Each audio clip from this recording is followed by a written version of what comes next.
Olá! Hoje a gente vai falar sobre um dos inimigos mais silenciosos dos equipamentos pressurizados, a fadiga térmica.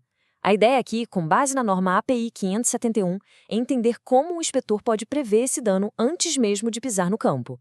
É sobre transformar uma inspeção de rotina em uma busca bem mais precisa e eficaz. Parece estranho, né?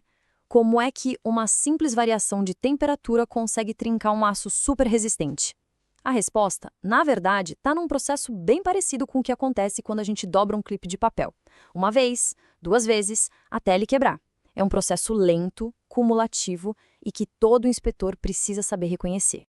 Pensa só, cada ciclo de aquecimento e resfriamento coloca uma certa tensão no metal.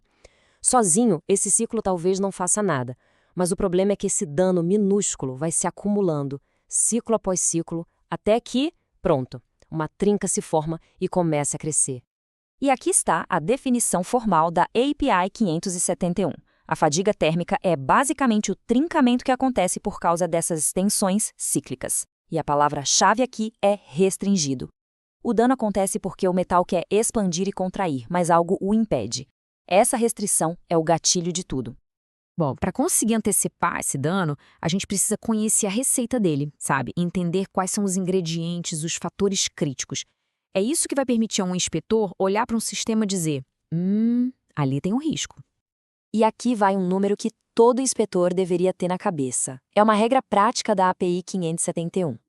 Se as variações de temperatura num ponto específico passam de algo entre 110 a 165 graus Celsius, isso já é um sinal de alerta gigantesco. É o primeiro indício para ficar de olho. Mas não é só a temperatura, claro. O ponto crucial é que a fadiga térmica é uma combinação de fatores. É o quão grande e o quão frequente é essa variação de temperatura, somado com o quão rígido é aquele componente. Essas coisas juntas criam a condição perfeita para o dano aparecer. Isso aqui ilustra perfeitamente onde a gente deve procurar primeiro. O dano precisa de um ponto de partida, e ele adora começar nesses cantinhos, no pé de uma solda, em qualquer mudança brusca de geometria. Por quê? Porque é ali que a atenção se concentra. Para um inspetor, esses são os pontos de partida mais óbvios. Certo. Agora, em que lugares de uma planta industrial esses fatores todos costumam se encontrar? Vamos dar uma olhada nos pontos mais críticos. É aqui que o conhecimento da API 571 se torna uma ferramenta de previsão para o inspetor. Essa aqui é a lista de alvos do inspetor. Pontos onde fluidos quentes e frios se misturam, tambores de coque, sistemas de vapor e sopradores de fuligem. Esses são os clássicos hotspots. Cada um desses locais cria a tempestade perfeita, juntando ciclos térmicos rápidos com alguma restrição geométrica. Ok, já sabemos onde procurar. Agora, o que exatamente estamos procurando? Quais são as assinaturas visuais da fadiga térmica? Saber reconhecer a aparência correta do dano é fundamental para dar o diagnóstico certo. Um detalhe muito importante. As trincas de fadiga térmica sempre começam na superfície, seja por dentro ou por fora. E a partir daí elas crescem para dentro do material, cortando o metal de forma transversal à tensão principal. Pensa nisso. A trinca não segue o caminho da tensão, ela corta através dele.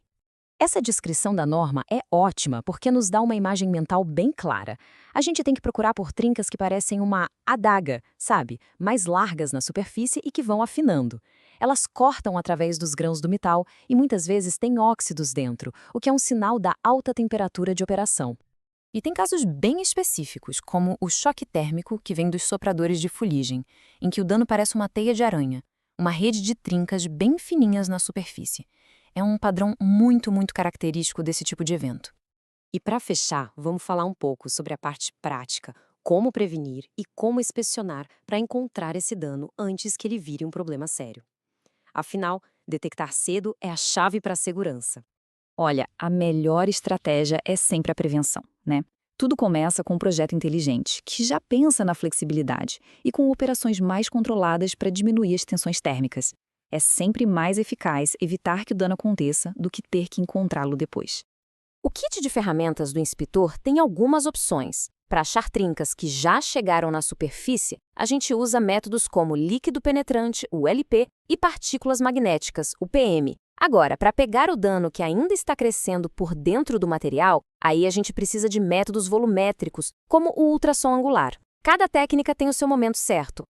Então, depois de ver tudo isso, a receita do dano, os pontos críticos, a aparência da trinca. A pergunta que fica é: por onde começar? Qual vai ser o primeiro componente a ser inspecionado com esse novo olhar? A resposta está em usar esse conhecimento da API 571 para garantir a segurança de tudo.